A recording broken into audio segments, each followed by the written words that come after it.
Assalamualaikum warahmatullahi wabarakatuh. Kisah pernikahan adat suku primitif Mentawai dan Spanyol. Simak cerita berikut ini, jangan lupa like, komen, dan subscribe YouTube kami.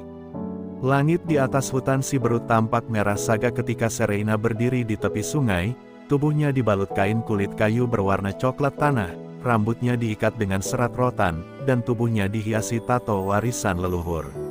Angin sore membawa harum akar-akaran dan kayu gaharu dari dalam hutan, seolah membisikkan pesan kuno.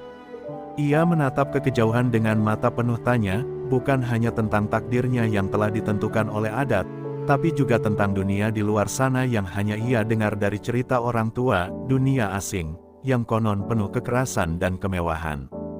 Di sisi lain bumi, di jantung Andalusia primitif, Diego berdiri di depan reruntuhan kuil tua yang dikelilingi oleh api unggun dan para lelakinya yang bersenjatakan tombak batu. Ia bukan pemimpin biasa, ia haus akan pengetahuan, petualangan, dan keyakinan bahwa dunia lebih luas dari peta-peta kayu yang diwariskan leluhurnya. Ia mendambakan sesuatu yang tak bisa ia jelaskan, suara panggilan dari lautan yang entah berasal dari mimpi atau darah nenek moyangnya yang dulu dikenal sebagai penjelajah. Dan malam itu, saat bintang-bintang berpijar tajam di langit, Diego bersumpah akan mengikuti suara itu, walau harus meninggalkan seluruh kehidupannya. Di kampung Uma yang sakral, Serena dipanggil ke tengah lingkaran api upacara. Para tetua berkumpul, memukul gendang dengan irama yang menggema hingga ke dalam dada. Ia akan segera dijodohkan dengan Tafuru, lelaki kuat yang pernah menyelamatkan desa dari serangan binatang buas. Meski Tafuru baik dan gagah, hati Serena tak bisa dipaksa. Dalam diam, ia menahan air mata.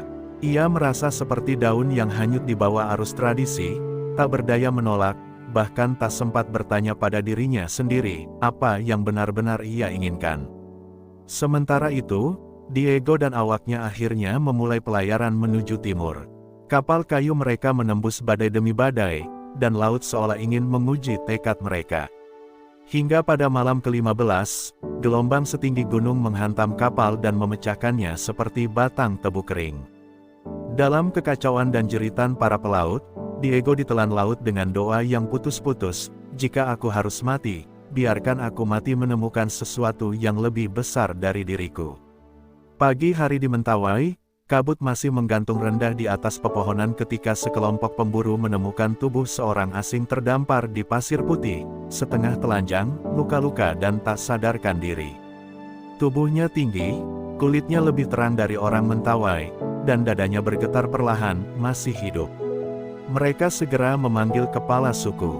Dalam keraguan, mereka mengangkat tubuh itu, membawanya seperti membawa makhluk dari dunia roh. Serena yang melihat dari kejauhan, merasakan dadanya berdegup kencang, entah karena rasa takut, atau panggilan dari takdir yang belum ia mengerti. Dan saat mata Diego perlahan terbuka di dalam umat tradisional yang beratap rumbia, yang pertama ia lihat adalah wajah Serena, matanya hitam dan dalam, seperti danau purba yang menyimpan rahasia dunia. Ia tak tahu di mana dirinya, atau siapa gadis itu. Tapi hatinya, tanpa kata, tahu bahwa perjalanannya belum selesai. Justru baru dimulai. Diego berbaring lemah di dalam rumah adat Mentawai yang hangat oleh asap kayu dan harum minyak kelapa. Tubuhnya dibalut dengan kain kulit kayu dan ramuan daun pahit yang menghitamkan luka-lukanya. Serena duduk di sampingnya, mengganti kompres dengan tangan yang gemetar, bukan karena takut, melainkan karena untuk pertama kalinya ia menyentuh kulit yang begitu berbeda dengan milik siapapun yang ia kenal. Tatapan matanya bertemu dengan milik Diego yang mulai sadar, dan untuk sesaat waktu seakan berhenti. Tak ada kata, tak ada bahasa, tapi di antara mereka, ada isyarat purba yang tak butuh terjemahan, rasa ingin tahu, dan rasa takut yang sama. Hari-hari berlalu, Diego mulai belajar duduk, lalu berjalan, meski tubuhnya masih lemah. Para tetua masih curiga, beberapa bahkan menginginkan dia diusir karena dianggap pertanda buruk, kapal yang karam, lelaki asing, dan mimpi-mimpi buruk para dukun. Tapi kepala suku, ayah Serena, memilih diam.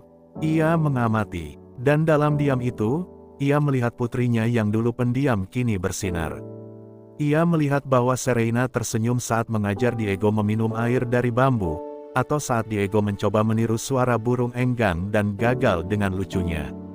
Namun, Serena sadar bahwa kebersamaan mereka adalah ketidaknormalan di mata adat. Ia mencoba menjauh, tetapi hatinya selalu kembali. Malam-malam ia duduk di pinggir sungai, bertanya pada arwah leluhur, mengapa rasa ini muncul? Mengapa seseorang dari negeri jauh bisa membuat jantungnya berdetak seperti genderang upacara? Diego pun mulai membuat ukiran dari kayu, menggambar perahu, bulan, dan wajah seorang gadis. Ia berikan pada Serena tanpa kata. Dan di saat itulah, ia melihat air mata menetes di pipi gadis itu, bukan karena sedih, tapi karena jiwanya disentuh lebih dalam dari sekadar kata. Pada suatu malam upacara, Diego diundang secara diam-diam oleh kepala suku untuk menyaksikan tarian warisan leluhur. Ia duduk di luar lingkaran, seperti bayangan. Tapi ketika genderang dipukul dan api unggun dinyalakan, Diego berdiri dan menirukan gerakan para penari dengan cara yang aneh tapi jujur. Ia menari bukan untuk mengejek, tapi untuk menghormati. Orang-orang menertawakan awalnya, lalu terdiam. Sebab di antara gerakan kaku itu, ada semangat tulus yang menyentuh. Dan ketika kepala suku melihat putrinya tersenyum lebar untuk pertama kalinya, ia mulai berpikir, mungkin lelaki ini bukan pertanda buruk, tapi pertanda perubahan. Namun, malam itu pula Tafuru, lelaki yang dijodohkan untuk Serena, datang membawa tombak, menantang Diego secara terbuka. Dia tidak berasal dari tanah ini, katanya lantang, dan tidak tahu apa itu darah dan kehormatan. Serena berdiri di antara mereka, matanya penuh amarah dan air mata. Ia berkata pelan namun tegas, jika adat memisahkan dua hati yang tulus, maka aku memilih berdosa demi cinta yang jujur. Suara itu menggema di seluruh lingkaran suku, menghantam tradisi seperti gelombang memecah batu. Dan malam itu, di antara genderang yang terhenti, semua orang tahu, pertempuran bukan hanya soal kekuatan, tapi soal keberanian mencintai di luar batas warisan. Pagi setelah pertengkaran itu, kabut turun lebih pekat dari biasanya. Di dalam rumah, Diego duduk sendiri, mengusap pergelangan tangannya yang masih memar akibat cekcok dengan Tafuru. Ia belum mengerti semua kata-kata yang diucapkan lelaki itu semalam, tapi ia tahu satu hal, dirinya tak diinginkan di sini. Serena datang dengan mata sembab, membawa akar obat dan nasi sagu, namun mereka hanya saling diam. Luka mereka bukan lagi hanya di tubuh, tapi di dalam jiwa yang kini terikat oleh rasa yang semakin rumit, namun terlarang. Di balik dinding rumah, bisik-bisik mulai menyebar, menyebut nama Serena dan Diego dengan nada dosa. Di tengah tekanan itu, kepala suku mengadakan sidang adat, sesuatu yang jarang dilakukan kecuali bila menyangkut kehormatan. Tafuru menuntut haknya, bahwa Serena adalah bagian dari perjanjian darah yang telah dibuat sejak bayi. Ia bersumpah akan meninggalkan suku jika permintaan itu tidak dipenuhi. Ketegangan menggantung di udara seperti mata tombak. Serena berdiri di hadapan seluruh tetua, mengangkat kepalanya tinggi. Aku bukan barang untuk dijanjikan, katanya dengan suara lirih namun tajam. Aku putri, kepala suku, dan aku juga perempuan yang punya hati. Namun, adat tak semudah itu dikoyak. Para tetua menyatakan bahwa Serena dan Diego hanya boleh bersatu bila keduanya melewati ritual pembersihan roh, upacara sakral yang hanya dilakukan ketika dua dunia bertabrakan. Mereka harus masuk ke hutan selama 7 hari 7 malam, tanpa bantuan, tanpa makanan dari luar. Jika mereka selamat, maka para leluhur yang memutuskan apakah cinta mereka sah atau hanya tipuan nafsu. Jika tidak, maka mereka telah mengkhianati tanah ini, dan akan dilupakan dari sejarah suku. Serena dan Diego tidak menolak. Malam itu, mereka memasuki hutan, hanya berbekal pisau, kulit pohon, dan keyakinan bahwa cinta mereka lebih besar dari rasa takut. Hutan Siberut tak pernah ramah. Hujan turun nyaris tanpa henti, lintah dan nyamuk menyerang tanpa ampun, dan suara binatang buas sering terdengar lebih dekat daripada aman. Tapi di dalam kesendirian itu, Diego mulai menceritakan tentang bintang-bintang Spanyol, tentang ibunya yang biasa bernyanyi di ladang, tentang ayahnya yang percaya bahwa langit dan bumi bisa disatukan lewat cinta. Serena mendengarkan dalam diam, lalu menggenggam tangannya. Ia tahu, tak peduli apa kata adat, jiwa mereka sudah menyatu lebih dulu. Di malam keempat, ketika hujan tak kunjung reda dan tubuh mereka menggigil, Serena memeluk Diego dan berdoa dalam bahasa leluhurnya. Tiba-tiba, seekor burung enggang putih terbang melintasi tempat mereka berlindung, sebuah pertanda suci yang sangat jarang muncul. Serena menangis, dan Diego, yang tak tahu maknanya, ikut tersenyum melihat senyum kekasihnya kembali muncul. Mereka belum tahu apakah mereka akan diterima, tapi mereka tahu satu hal, di hutan liar itu, cinta mereka telah diberkati oleh alam. Hari ketujuh di hutan tiba.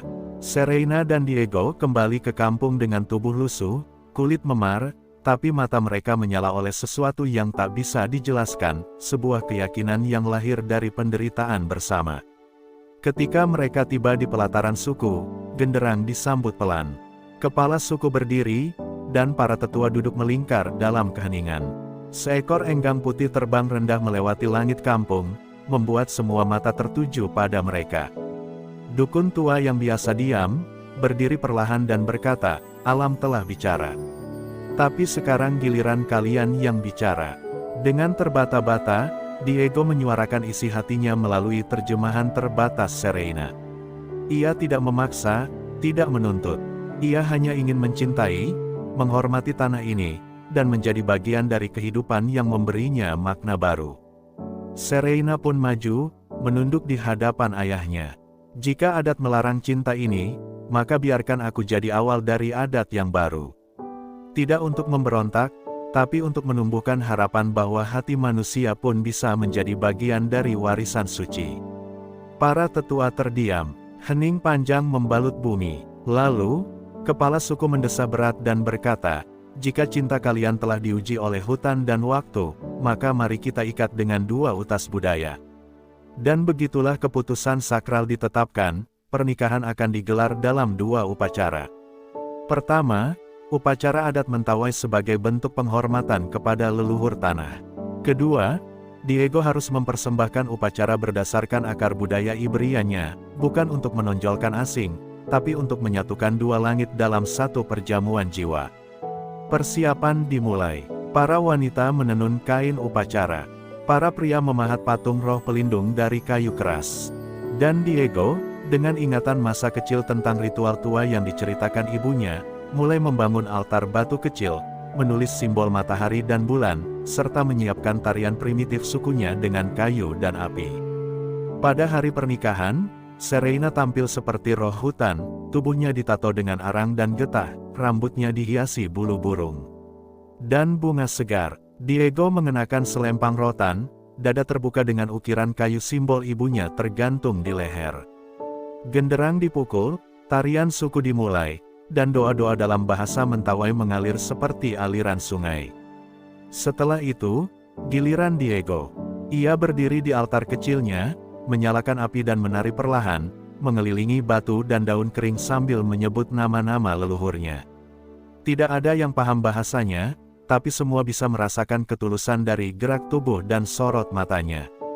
Dan ketika mereka berdiri berdampingan, tangan terikat dengan tali rotan dan air suci dituangkan di kepala mereka, suara dukun berkata, "Dua darah telah bersatu. Dua langit kini saling menjaga." Sorak dan tangis meledak di pelataran. Tafuru pun menunduk dan memilih pergi dengan tenang. Serena menangis dalam pelukan Diego, dan seluruh suku berdiri menyaksikan sesuatu yang belum pernah terjadi dalam sejarah mereka.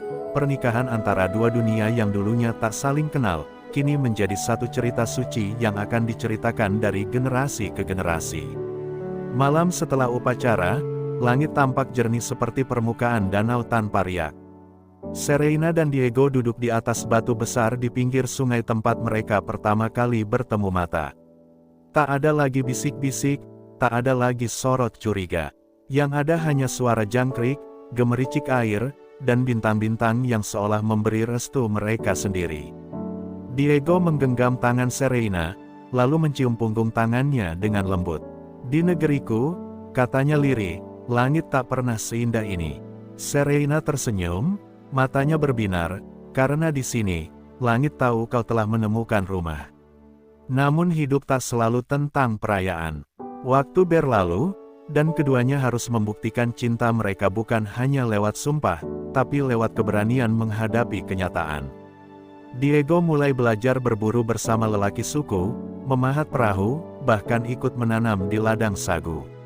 Ia bukan lagi lelaki asing, ia menjadi bagian dari tanah itu. Sementara Serena membuka jalan bagi perempuan muda sukunya untuk bersuara, memilih, dan bermimpi lebih dari sekadar perjodohan. Bersama, mereka menjadi lambang perubahan yang tidak melawan adat, tetapi memeluknya sambil membawa cahaya baru. Suatu malam, saat bulan purnama menggantung sempurna, sebuah pertemuan besar digelar oleh suku-suku sekitar. Mereka ingin melihat dengan mata kepala sendiri, apakah benar cinta bisa mengubah sejarah. Di sana, Serena dan Diego berdiri bersama, menyampaikan cerita mereka dalam dua bahasa, dua tarian, dua cara memuja langit. Dan saat upacara selesai, seorang tetua dari suku jauh berkata dengan mata berkaca, "Kalian bukan hanya pengantin, kalian adalah jembatan." Kalimat itu menyentuh hati semua yang hadir. Serena memeluk Diego erat, tahu bahwa cinta mereka kini bukan lagi sekadar milik mereka, tapi milik semua yang percaya pada harapan. Tahun demi tahun berlalu, anak-anak mulai lahir dari percampuran budaya, mereka diajarkan dua bahasa, dua warisan, dan satu nilai utama, bahwa cinta sejati tidak melihat warna kulit, asal tanah, atau tata cara sembahyang. Di dinding rumah tua, digantung dua simbol, tato khas Mentawai di sebelah kiri, dan simbol matahari Iberia di sebelah kanan. Di tengahnya, tertulis dengan arang, di antara akar dan bintang, kita satu. Serena dan Diego menjadi legenda hidup. Tidak sempurna, tidak mudah, tapi abadi dalam hati banyak orang.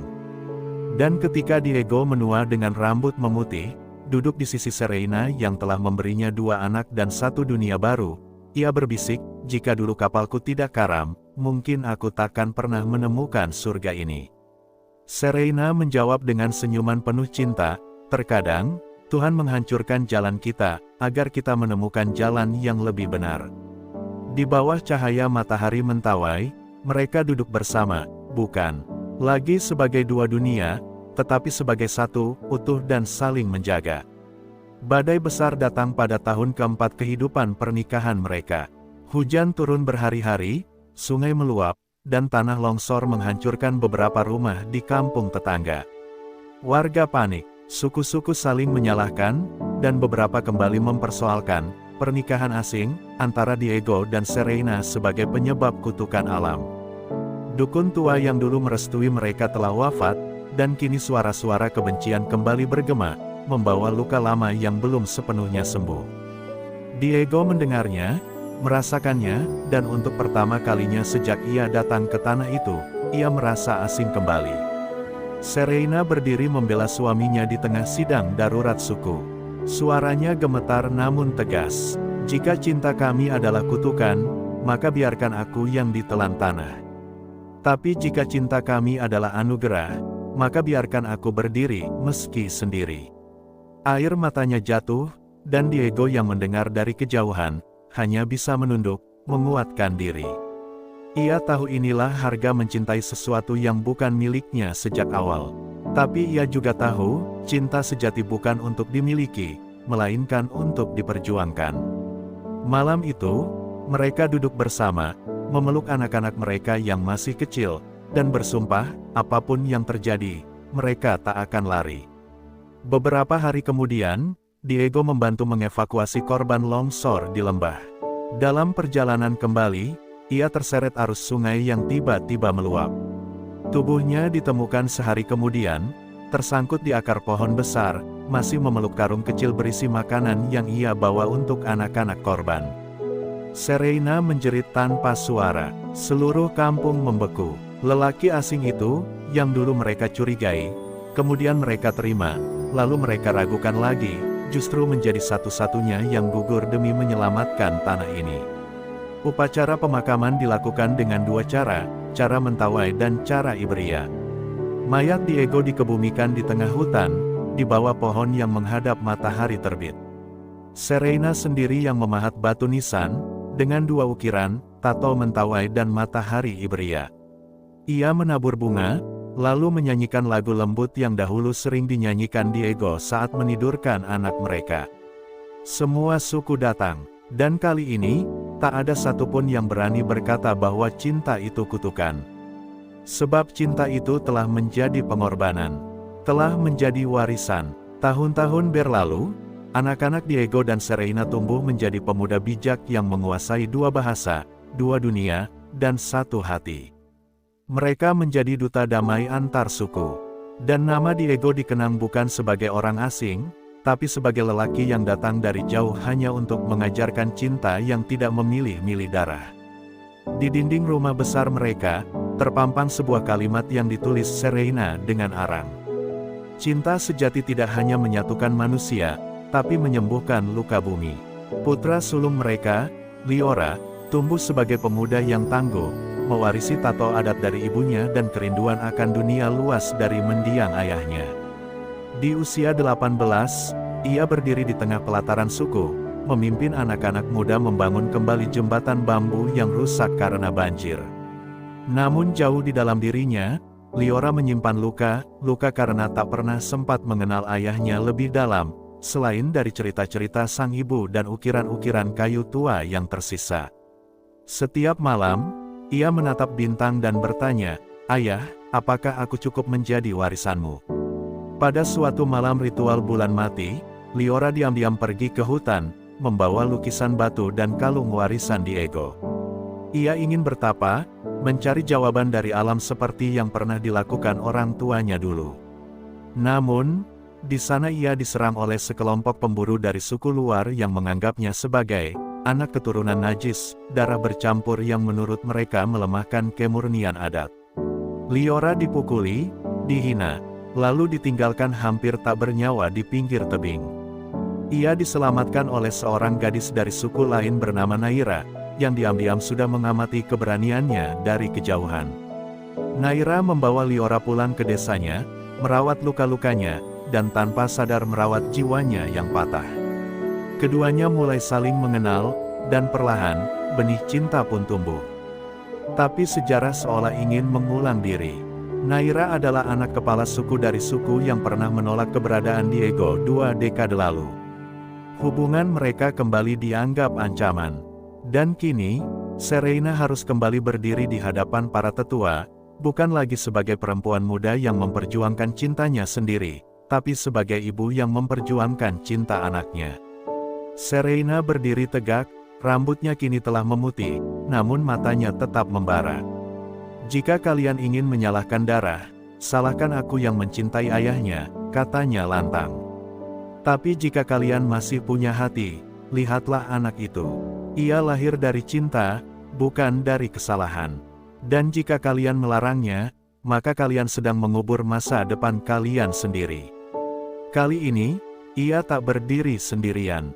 Para pemuda desa berdiri di belakangnya, termasuk anak-anak dari percampuran budaya lain. Suara Serena kini menjadi gema dari puluhan suara yang dulunya sunyi.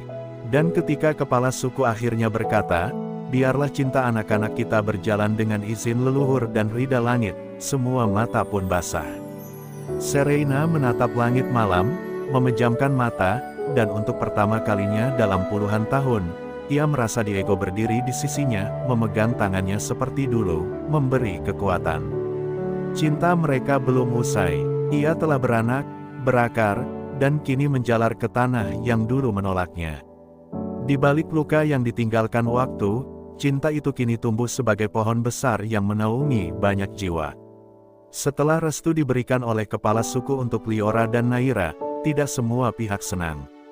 Beberapa tetua-tua menganggap keputusan itu sebagai pengkhianatan terakhir terhadap kemurnian adat.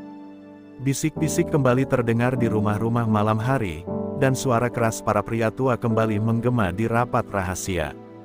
"Dulu Diego membawa badai," kata salah satu dari mereka, "jangan biarkan anaknya membawa kehancuran." Kabar tentang rencana pernikahan Liora dan Naira menyebar ke suku-suku luar dengan nada sumbang.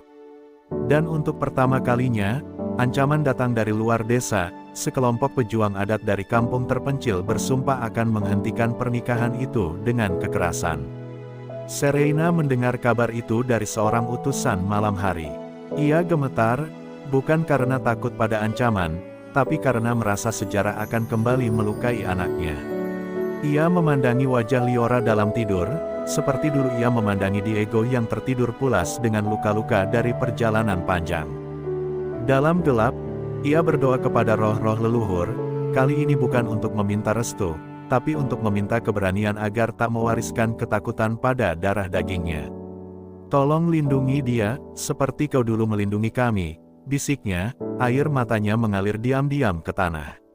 Liora, meski tahu tentang ancaman itu, tetap ingin melanjutkan pernikahan. Ia menolak bersembunyi. "Jika cinta ayah dan ibu mampu mengubah sejarah, maka biarkan cinta kami menyelesaikan yang tertinggal." Naira pun memilih berdiri di sisinya, bahkan ketika ayahnya, kepala suku, mencoba menyuruhnya kembali.